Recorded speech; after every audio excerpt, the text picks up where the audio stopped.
This is the Transforming Anxiety podcast with Kelly Hanlon McCormick, and today is episode number 234, Preemptive Quitting. Welcome to Transforming Anxiety. I'm your host, Kelly McCormick. I'm a mom to 2 boys, a wife, friend, daughter, and sister, and I'm a certified life coach, yoga teacher, and soon-to-be mindfulness meditation teacher. I'm no stranger to anxiety, and I'm here to teach you how to manage your mind and your emotions so that you too can transform anxiety into calm, peace, and whatever you want for your life. I'm so glad you're here. Hey there. Welcome in today. All right. Today we're going to talk about something that, I'm going to be honest with you, this episode is something I need. I had to have a sit down with myself and get my head straightened out, and I will not pretend that this is done and that I'm all the way there yet, and I'm all good with this. But I wanted to share with you some of the work that I personally am doing right now, because I have a hunch I'm not alone in this, and I suspect it could be helpful for some of you too. So I'll just own that this is kind of a selfish episode in the sense that it's what I really have needed the past few months. It's what I have needed to hear months ago, weeks ago, and it's what I'm really, really working on currently. And I finally just got so sick of being in my head with the never-ending loop of this isn't working thoughts that I literally had a meeting with myself to shake myself out of it, to clear the decks, and to start fresh.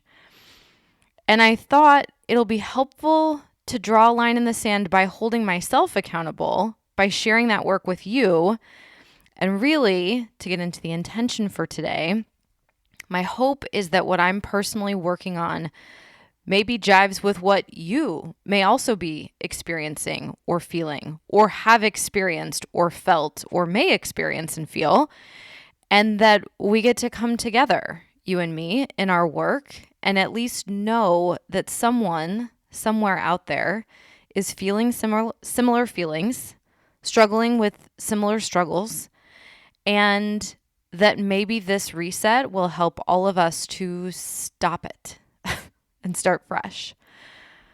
Plus, it's fall, and I love fall, and there's really no better time than right now, ever. That's always true. There's no better time than right now to blank slate it all. It's like I've been in this black hole. I've been just reaching for some infinite singularity, and the pity party and the self-deprecation and the preemptive quitting just aren't working for me. So I'm pausing. I'm taking a breath. I am really trying to intentionally turn my head around to get out of this godforsaken black hole and think and feel and do something different. And I don't think this is a one shot, meaning I don't think we're going to have this conversation here today and then it's all going to be a linear, smooth, logical way towards a better deal. That would be nice, but nope. I do hope that this gives all of us something to remember and a practice to return to so that we can get more intentional, more deliberate, and more mindful. Yeah? All right. Let's do it. We're talking about quitting today, but I want to talk specifically about preemptive quitting, like quitting ahead of time. Also, quitting as a self-protective mechanism, right? Quitting before you get going so that you don't have to feel rejected or disappointed or left out or whatever negative experience you're anticipating could come up if you went all in. So this is very different than surrendering, right? Leaving something behind when you know it's not working or it's come to completion, maybe. There are things that become whole and complete in our lives, or maybe something that you just don't want anymore. Like those are very different kinds of quitting. Those are worth talking about. Those are worth considering. But today I want to really focus on preemptive quitting, which is when you look at something or someone or a feeling or an experience and you say, this is too much, this is too hard, this is too uncomfortable. And in a like ill-advised and backwards way of trying to take care of yourself, you quit. You pull the plug and say no before anyone or anything can say no to you. Right? It doesn't mean that you're on the wrong path or that it's something that you shouldn't or don't want to be doing. That's the real key difference between that surrender of like, okay, this is just done. This has come to completion. It's over in my life versus I'm going to quit before I can get burned. You with me? You know what I'm talking about? I have found that this is a particularly tempting coping mechanism when I'm feeling extremely vulnerable, if I'm feeling overly sensitive or raw or overwhelmed, or I just feel like I'm pushed to the brink. Meaning I'm not feeling resilient. Like this is what I've really honed in on for me in my personal experience. So just try this on. Like this isn't my everyday go-to. This isn't how I typically live my life to preemptively quit. It's a very specific brand of borderline burnout where I go to all-out apathy and detachment and I look to quit something before I've really started it. Or I quit before I can see how it's actually going to play out. Like you see how it takes care of yourself in a really messed up way? It's like this, well, I can't fail because I'll quit, right? I won't let you reject me because I'll quit this relationship. I won't see what could happen here in case it's bad. I'll just sabotage it and not go for it, right? It's a weird way, but it's a somewhat effective way, let's be honest, of protecting yourself from experiencing something negative or from feeling something yucky. But, you know, I know you saw this coming. I think there's some problems with this approach, right? I don't think this is what we want. I don't think this is how we want to live, to preemptively quit things. Not on the regular, not as like, this is kind of my life's philosophy, right? I think there are probably other healthier ways for us to take care of ourselves. I mean, right? Paths forward that allow us to really live and do and be who we want to be in the world and still create space for us to take care of and protect and nurture ourselves if or even when those yucky feelings or painful experiences show up. I think that's possible. And I'm going to be super honest and candid with you and admit that I think it's possible right now in this moment, in this conversation with you. And it doesn't always seem super available or possible when I'm really struggling. So in case you are currently in a deeper, darker moment, I just want you to know, yes, I hear you. I get it. Same. And I am telling you this from a moment where I have my bearings. So please hear it. Let it sink into your bones and just know that if it doesn't feel amazing and inspiring and exciting in this moment, that's okay, right? This will be here when you're ready. So now this is going to seem like a hard left. I promise this will come back around. But let's talk about video games for a second. My kids are teenagers. So, well, I have a tween and a teen, I guess. I'm more familiar with video games than I'd like to be. And just for fun, but also because it popped up while I was having this sort of come to Jesus with myself. There's a warning that Nintendo gives players when they go to quit in the middle of a game before they've reached like the next threshold or the next level or whatever. And it goes like this. It says, "Are you sure you want to quit? All unsaved progress will be lost." I'm like, computers probably give you a similar missive sometimes, right? Are you sure? But I thought about this in the context of life, of relationships or business or friendships or communication or parenting or financial health or anything that kind of requires us to just keep going, even when things are really kind of awful. If you quit now, all unsaved progress will be lost. I think this is a really powerful reminder. All unsaved progress will be lost. It's like if you quit running, if you quit meal planning, if you quit budgeting, if you quit practicing patience, if you quit taking a deep breath before you speak, if you quit moving forward with your business, if you quit pursuing therapy with your partner, if you quit seeking the right doctor or friend or combination of introverty solitude and extroverty socializing, if you quit, all unsaved progress will be lost. Meaning you'd have to start over at a lower level, right? Like back to the beginning, which, okay, it's true and not true. But honestly, it's true enough to give me pause when I'm getting itchy to just throw in the towel.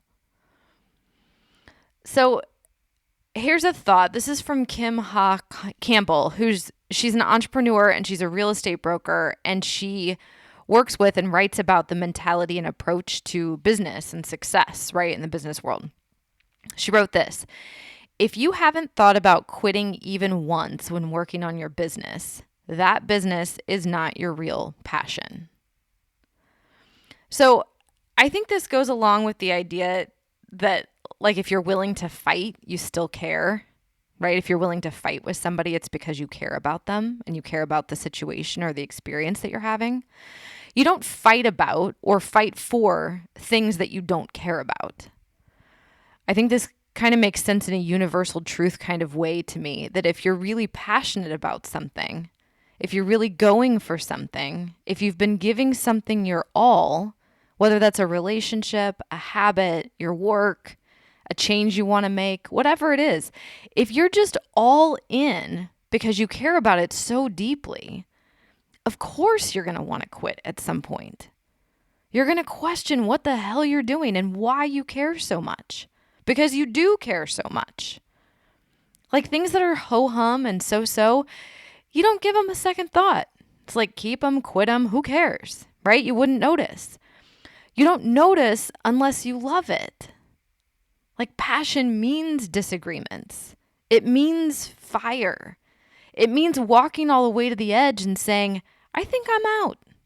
And then pausing right there to see if you're bluffing. You know what I mean? Have you ever said that, even just in your mind, and then thought, oh God, am I serious? Like, I do this. I do this in my head. I hear myself talking to myself and I'm like, whoa, I just walked right up to the edge of this cliff. I hung this thing that I love so deeply right over the side and I'm about to let go. Am I for real right now? And honestly, I think this is what deep care entails, that you rail against it sometimes, that you have to deal with the consequences of being yourself in that situation or with that person or in that struggle. And then you get to decide, now what? All right, another quote. This is from Sarah Van Watershoot. She said this: the heartbreak of losing fades over time. However, the burden of quitting lasts forever. So I think about this when I'm in it and I have had some small failure or it's not feeling so good, right? It's like a launch that didn't go well or a friend that misunderstood me and it stings, right? I think, ugh, ouch. I don't like it. But sometimes I'm able to try again, right? I just get back in the arena. What worked? What didn't work? What do I need to do differently here? And I go again. Like the loss, the sting I felt when things didn't go my way, it does inevitably fade. It hurts in the moment and then it kind of dissipates. I don't remember that nearly as much as I think that I will. But But can you remember something you quit? Like maybe as a kid, something that you gave up on? Something that you just walked away from, just totally, completely gave up on. Maybe it was a person, a dream, a plan, something you wanted and loved and tried for, and then you just quit, right? Or if you're struggling with something now, you're railing against yourself and this entity, and then maybe you come up for air for a minute and you think, wait, what if I didn't have this? Like, what if I quit and this weren't a thing in my life anymore? What if this whole thing just went away? I think this is an interesting question because this one line of thinking can highlight how much it'll cost you to quit.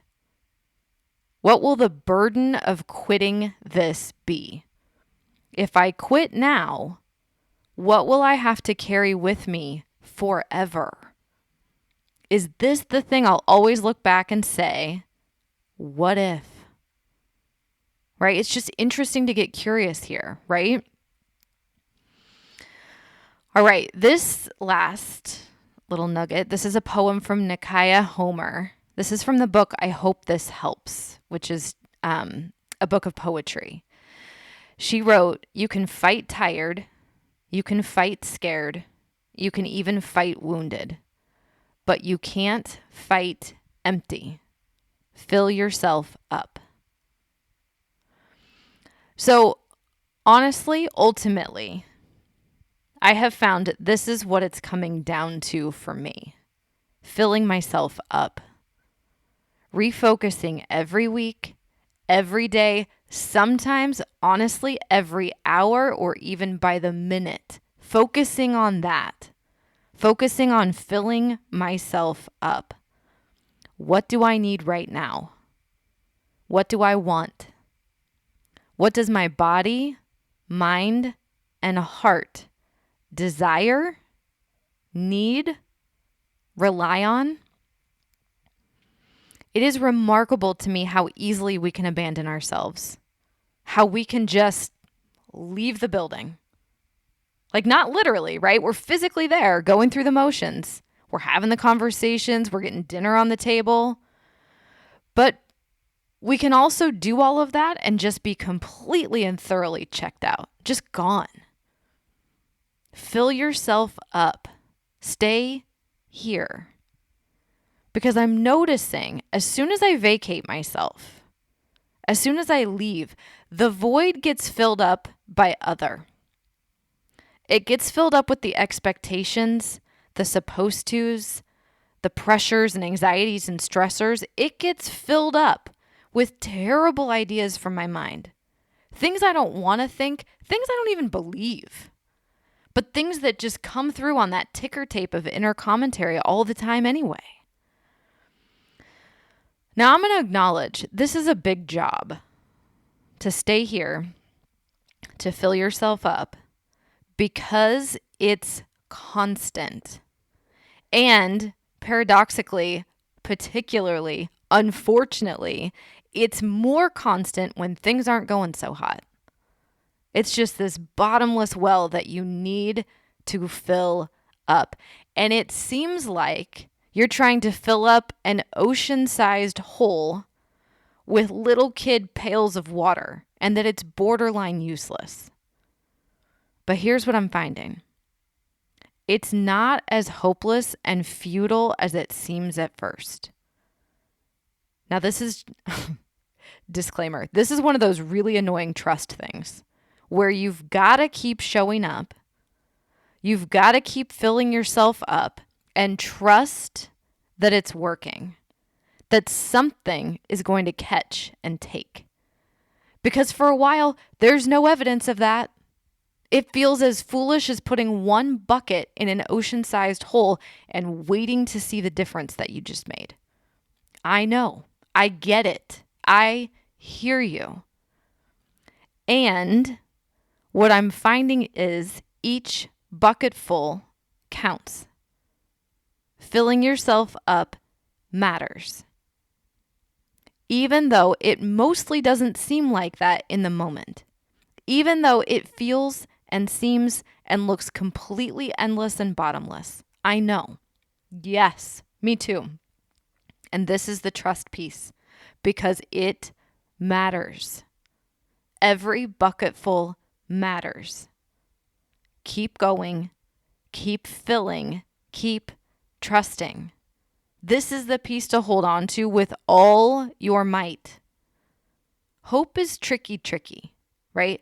But I promise the difference between a 2% toehold on hope and hopeless is everything. It's everything. You can be mad at hope. You can be mad at having to fill yourself up and keep doing it anyway. Keep going. This is where I'm spending a lot of my time right now. Mad, 2% toehold on hope, right on the edge of quitting it all. But you can fight tired, you can fight scared, and you can fight wounded.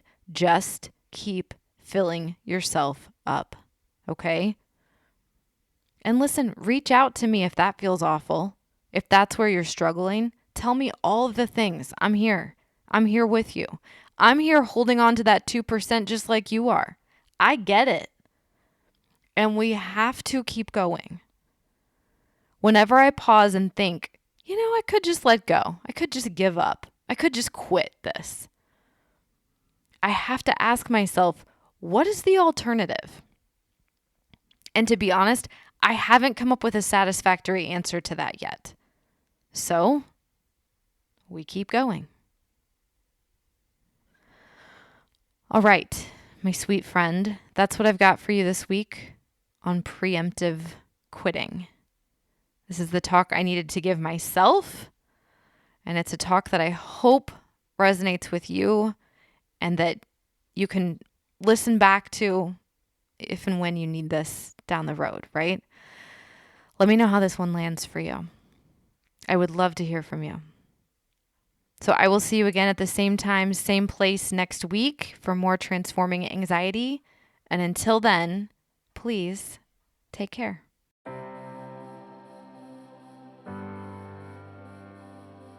Do you have someone to help you with your stress, anxiety, worry, and overwhelm? If not, I would love to be your coach. The Fierce Calm Project is my virtual coaching program where we get to go in on topics like this one, and I can help you apply these lessons to your life so that you're creating your own transformation. We do live coaching calls, guided meditations, on-demand yoga classes. We hold book club where we read books your neighborhood book club won't, and there's lots of bonus content that I've created just for you. When you're ready to take what you're learning on the podcast to a whole other level, then come on over and check out the Fierce Calm Project at kellyhanlonmccormick.com/Fierce Calm Project.